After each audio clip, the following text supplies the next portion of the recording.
Marnus, were you able to just describe your feelings upon making the 100? You looked very pumped. Yeah, I didn't really know what I was thinking. I did see they were a little bit deep there on the leg side, so if he was going full, I was going to try and get a 2. It was amazing. The excitement, obviously, I think there was 50 of my family here, and for them to see that moment, my first one-day 100 was very special for me, and I think for them as well. Marnus, there was some great footage of your family, but particularly your grandmother, and we saw her in Bloemfontein as well, and heard about how she stays up watching you through the night and all things like that. Can you tell us about her and about what she means to you and the support? Yeah. Oh, look, both my grandparents were here today.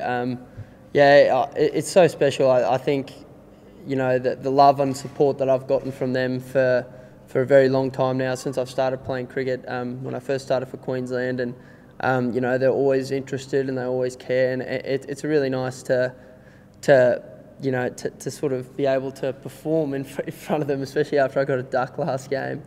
But both my grandparents, they're amazing, and it's a real privilege to have them both here, and I think my grandma would have shed some tears today, that's for sure. How are you feeling after that tough being I mean, I imagine it'd be bad, but I mean, particularly having driven 5 hours to sit there, and I guess to here today. Look, it's part of the game. It's disappointing. I'm disappointed, not because I didn't score runs for them, but because we lost. And if I got a duck and we won the game, then it's all right. You've won the game. So disappointing to lose.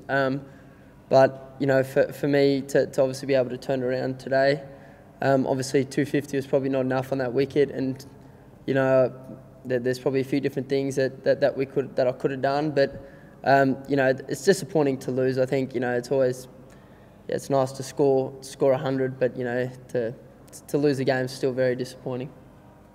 Marnus, we also heard about when you were a kid here, living here, that you used to bribe family members to come and throw balls to you. Can you tell us about the different ways that you managed to convince them? Jeez. Oh, look, I was playing cricket 24/7. It was my uncles when we were here to throw me balls. My sister, when we were in Australia, to feed me balls on the bowling machine. Look, everyone's played a part in some way or another, just with their support or feeding balls or throwing. My mum, my dad used to sit on the chair for hours and hours and either hit catches, and I'd be taking diving catches, or and if I miss the throw, then I have to run around because he's not going to get off the chair, so I got to run around. And so look, but that's just the way it is. I think family's such a big part in my life, and it was a nice experience to sort of be able to play in front of them today.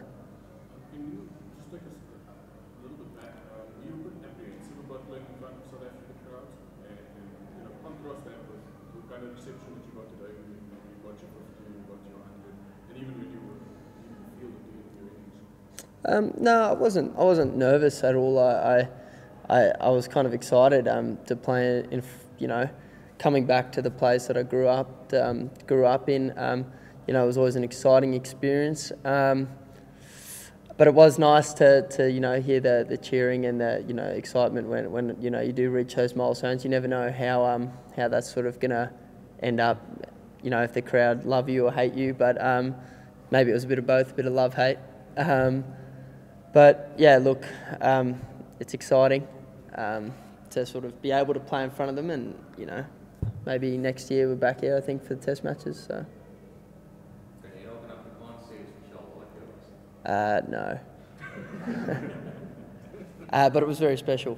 I think I've touched on it, but yeah, very special to sort of be able to come back to where I grew up and be able to put runs on the board. Very disappointing to lose the game. I think it always makes you sort of second guess yourself a little bit. Should I have tried to go a little bit earlier, try to get 280, 300? But that's part of the game. You need to make sure you learn and then take that next step for the next game we play in New Zealand against New Zealand. Marnus, how's the team taking the 3-0 loss? It's still 3 years till there's another World Cup. Today obviously missing your two best bowlers, but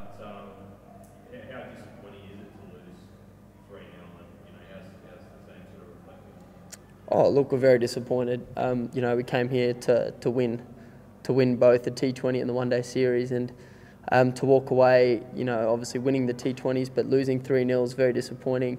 You know, there's things that we need to improve on, and you know, as long as our team is learning, our players in our team, you know, me included, the guys learning about the game and learning from their experiences, you know, we can build towards, you know, more success in the near future. But you know, our job as cricketers is to win games, and unfortunately we haven't put enough good performances on the board. But you know, the players in that lineup, I have no doubt that they're going to be able to step up in the very near future. Obviously 3 games back at home, and put runs on the board. You know, when you've got guys like Aaron Finch, Dave Warren, Steve Smith, and you know, they haven't got 100 for a few games, you should be nervous, because when they're getting them, they're going to get some big ones. So